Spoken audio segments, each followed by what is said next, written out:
কড়াতে নিয়ে নিয়েছি একটা শুকনো লঙ্কা, কসুরি মেথি, জিরে আর সাদা তেল।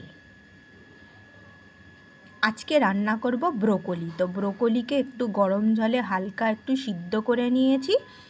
সিদ্ধ করে নিয়ে জলটাকে ফেলে দেওয়া হয়েছে। এরপর আবার একটু ফ্রেশ জলে ধুয়ে নিয়েছি। এরপর এর বাটিতের মধ্যে আলু, পেঁয়াজ, রসুন আর টমেটো নিয়ে নিয়েছি। ঝিরিঝিরি করে কাটা আছে রসুন আর পেঁয়াজ। কড়ার মধ্যে তেল দেওয়া ছিল, কসুরি মেথি, একটা শুকনো লঙ্কা আর জিরে দেওয়া ছিল। এরপর টমেটো, পেঁয়াজ, রসুন, একটা কাঁচা লঙ্কা, নুন, হলুদ, চিনি আর ধনে জিরের গুঁড়ো একসাথে ভাজতে দেওয়া হলো। ভালো করে কষিয়ে ভেজে নেব। আলুটা যেহেতু সেদ্ধ করা নেই, সেই জন্য কিন্তু সুন্দর করে ভেজে নিতে হবে বন্ধুরা, না হলে আলু কাঁচা থেকে গেলে তরকারিটা কিন্তু একদমই খেতে ভালো হবে না। তো সেই জন্য আর এই তরকারিটার মধ্যে আমি কিন্তু কোনো রকম জল দেব না। টমেটোর মধ্যে যে জল আছে সেই দিয়েই কিন্তু আলু সেদ্ধ করব। এক ফোঁটাও জল ইউজ করব না। টমেটোগুলোকে ফাটিয়ে দিচ্ছি। এই টমেটোগুলোর থেকে যে জল বেরিয়ে হবে সেই দিয়েই কিন্তু আলু সেদ্ধ হবে। এবং এরপর যেটা সেদ্ধ হওয়ার সেটা হলো টক দই দেবো। টক দইয়ের মধ্যে যে জল থাকবে সেই দিয়েই কিন্তু রান্নাটা হবে। আজকে এক্সট্রা জল ব্যবহার করব না। খেতে কিন্তু তরকারিটা অসাধারণ হয়েছে।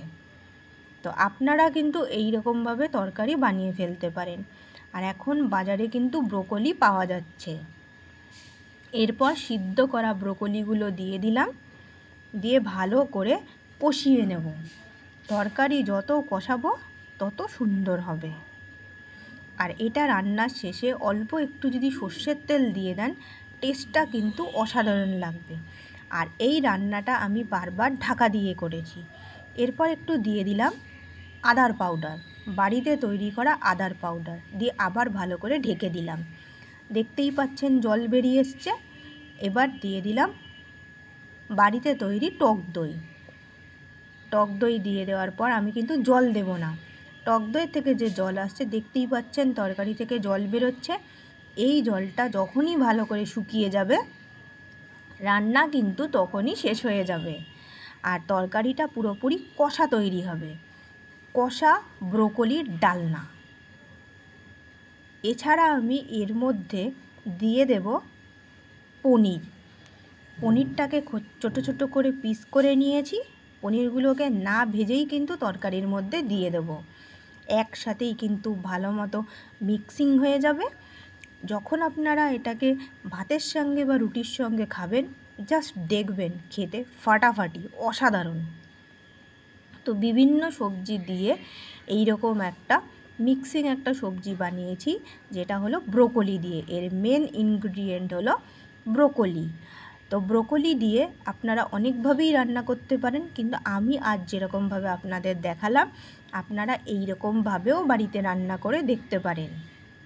খেতে কিন্তু খুব ভাল লাগে। আর এটা কিন্তু একদম জলটা শুকিয়ে নেব। যত জল শুকিয়ে নেব তরকারির টেস্ট কিন্তু তত ভালো হবে। দেখতেই পাচ্ছেন রান্নাটা কিন্তু প্রায় মোটামুটি হয়ে এসছে।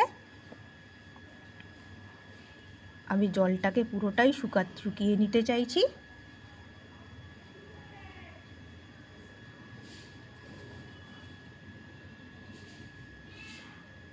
দেখুন পুরোপুরি শুকিয়ে গেছে, টান ধরেছে। তৈরি হয়ে গেল আজকের রেসিপি।